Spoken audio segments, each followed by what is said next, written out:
Hey guys, in this video, we're going to take a look at how you can change the FaceTime incoming call sounds on the iPhone 13 or the iPhone 13 Pro.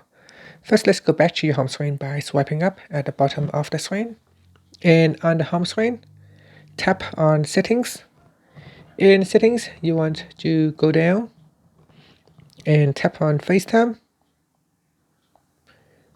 Next, go down and tap on Notifications. And in Notifications, you want to go down and tap on Sounds. Next in here, go to Ringtones and select a sound that you would like to use. So there is a list of sounds available here for you to choose. You can also choose an alert tones instead of a ringtone sound. And there is also a classic. If you tap on classic, it will expand out with more sounds, which you could choose from.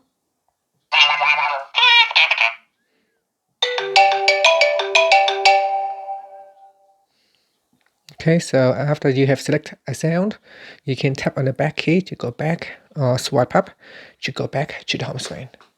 And that's it. Thank you for watching this video. Please subscribe to my channel for more videos.